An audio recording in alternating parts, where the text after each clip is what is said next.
KV Anand படம் என்றால் ஒரு எதிர்பார்ப்பு தொற்றிக்கொள்ளும்.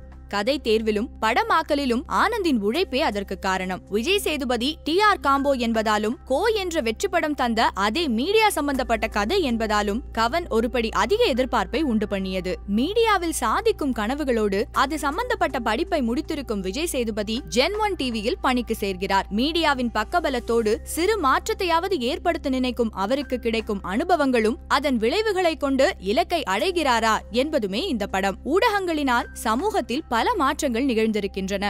அந்த ஊடகத்துறையின் இன்னொரு பக்கம் எப்படி இருக்கும் என்பதுதான் இப்படத்தின் மையக்கரு. படத்திற்கான கதையை கேவி ஆனந்த், சுபா மற்றும் கபிலன் வைரமுத்து என்று மூவரும் இணைந்து எழுதியிருக்கிறார்கள். வசனம் சுபா மற்றும் கபிலன் வைரமுத்து. சுபா கேவி ஆனந்த் கூட்டணியோடு கபிலன் வைரமுத்துவும் கைகோர்த்திருப்பது அவரது மெயின் நிகரி நாவலின் மூலமாகத்தான். படம் இந்த நாவலை தழுவி எடுக்கப்பட்டுள்ளது. வழக்கம் போல விஜய் சேதுபதி மிக சிறப்பாக நடித்திருக்கிறார். விஜய் சேதுபதி படங்களின் விமர்சனத்தை தட்டச்சும் போது டெம்ப்ளேட்டாக கீபோர்டே இந்த வரிகளை தட்டிவிடும் போல. இவருக்கு இதே வேலையா போச்சு. இத்தனை படம் நடிக்கிறாரே, ஒரே மாதிரியான நடிப்பு என்று சொல்ல விடுவதில்லை இவர். கதாபாத்திரத்திற்கு தேவையான மாதிரி தன்னை மாற்றிக்கொள்வது, அதற்கு நியாயம் கற்பிப்பது என்று கலக்குகிறார் மனுஷன். மடோனாவுடனான காதல் ஊடல் அத்தியாயங்களுக்கென்று ஒரு உடல் மொழியும் வில்லனுக்கு முன்பாக ஒரு உடல் மொழியும் காட்டி அசத்துகிறார். டாக் ஷோவுக்கான கைத்தட்டல் எல்லாரிடமிருந்தும் கிடைத்த பின்பும் மடோனாவின் ரியாக்ஷனை எதிர்பார்த்து அலையும் கண்கள். மடோனாவின் பாராட்டு கிடைத்தும் பதில் ரியாக்ஷன் ஒன்று கொடுக்கிறார் பாருங்கள். விஜய் சேதுபதியின் வசன மாடுலேஷனும் பல இடங்களில் பக்கா மாஸ்.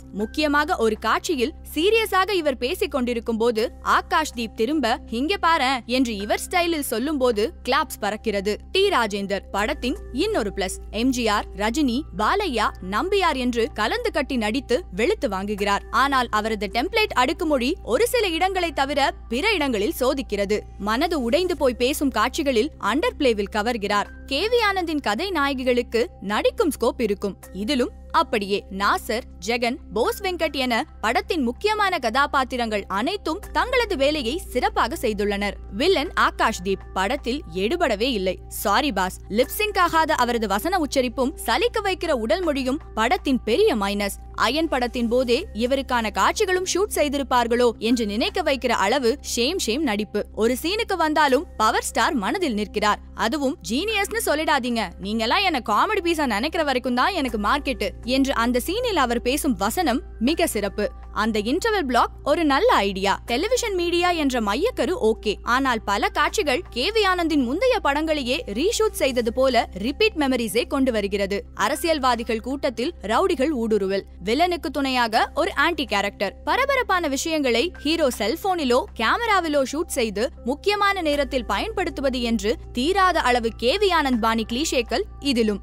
அரத பழசாகிவிட்ட இவன் கூட்டத்தில் அவன் ஆள், அவன் கூட்டத்தில் இவன் ஆள் என்கிற கருப்பு ஆடு டெம்ப்ளேட் விஷயத்தை இன்னும் எத்தனை படங்களில் தான் காட்டுவீர்கள்? கேள்வி முக்கியம்னு நினைக்கிறவன் சத்தமா கேட்பான், பதில் தான் முக்கியம்னு நினைக்கிறவன் மெதுவா கேட்பான் என்பது போல ஆங்காங்கே வசனங்கள் கவனிக்க வைக்கின்றன. டிவி ஷோ காட்சிகளில் அபிநந்தன் ராமானுஜத்திற்கு ஒளிப்பதிவு பெரும் சவாலாக இருந்திருக்கும். சிறப்பாக செய்திருக்கிறார். ஆண்டனி எடிட்டிங்கில் டிவி ஷோ காட்சிகளுக்கும் இன்னும் நிறைய கத்திரி போட்டிருக்கலாம். அவ்வப்போது இந்த ரிமோட்டை எங்க வச்சேன் என்று தேட சொல்கிற அளவு அதிகமான டிவி காட்சிகள். ஆர்ட் டைரக்டர் DRK கிரணுக்கு டபுள் சபாஷ். டி ராஜேந்தரின் டிவி அலுவலகத்தை மாற்றியதில் மூளைக்கு எக்கச்சக்க வேலை கொடுத்திருக்கிறார். ஷூவில் பூச்செடி, தேங்காய் சிரட்டையில் காஃபி கப், டேபிள்லயே மார்க்கிங் போர்டு என்று இப்பவே அந்த ஆபீஸ பார்க்கணுமே என்று நினைக்க வைக்கிறார். இசை ஹிப்ஹாப் ஆதி.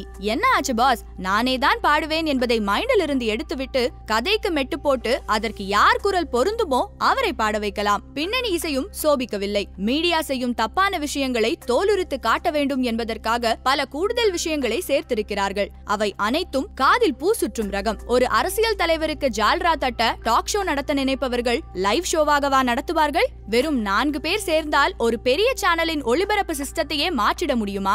இயக்குனர் கேவி ஆனந்தின் படத்தில் என்னவெல்லாம் எதிர்பார்ப்போமோ அவை எல்லாம் இருக்கின்றன. இது பிளஸ்.